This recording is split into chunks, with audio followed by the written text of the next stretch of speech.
It's Cash from the Sweet Science Media. I'm here with Josh Denzel. Josh, how are you? I'm very good, brother. I'm buzzing. It lit up today. Yeah, it really did light up today. The energy in the building was insane. And I'm happy, man. One day out. Were you expecting it to be as mad as it was? Because the fans here, especially for France, just went insane. Yeah, do you know what? Like, the Cameroonians were there. I think AJ's family were next door. You know, the Nigerians, the Cameroonians.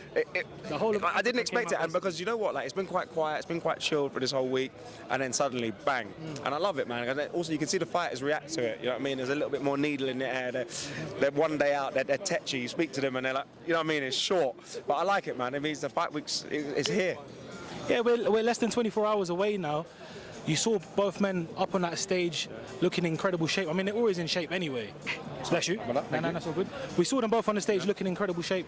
Now we're here, we're getting close. What are your thoughts? Give us your breakdown and tell us what you think of the fight and how it goes. You know what? I was here, lucky enough, like not too long ago, back in October, for the Fury and Ngannou fight. And that fight, I think everyone walked into it thinking, this is going to be an easy night's work for Fury. He's going to be too slick, too cute. I mean, his boxing IQ is going to take him through. And Ngannou's first day out, you know what I mean? His first day at school.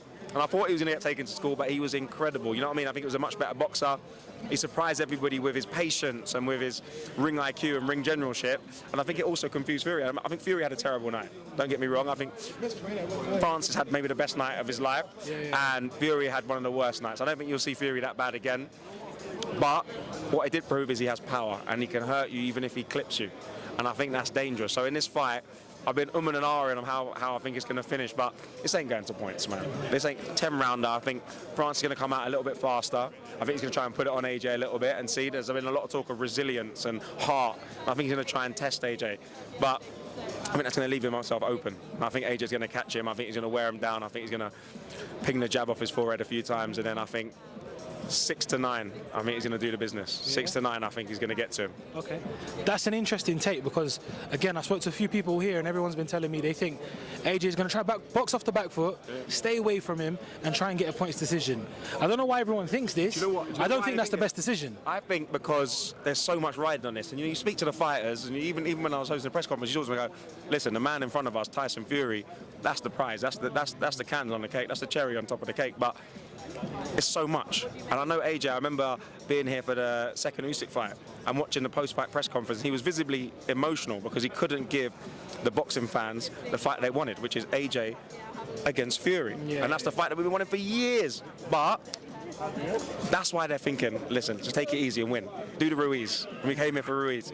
Just box it and win it easy. But I don't think you can do that against France because he's dangerous all the time. I think if you leave an opportunity and you leave him in there, he will hurt you at some point. And I don't like anybody's odds when they get clipped clean by Ngannou because you know he's a finisher. And in the clinch, he's rough. He manhandles people. So I just think hurt him early, make him respect your power, and be done with it. And then do the job later on. Yeah, no, I think a lot of people are still underestimating what Ngannou can do. I don't think AJ's team will have underestimated him. They've got 12 rounds to see him now. And they know.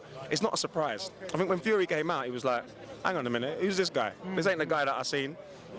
But wow, now you see him, and Ben Davidson would have studied him. They maybe speak, in the boxing's a small world, you can speak to sparring. But is that to AJ's advantage, or could it be his disadvantage? Because obviously now Ngannou's got the rounds under the belt.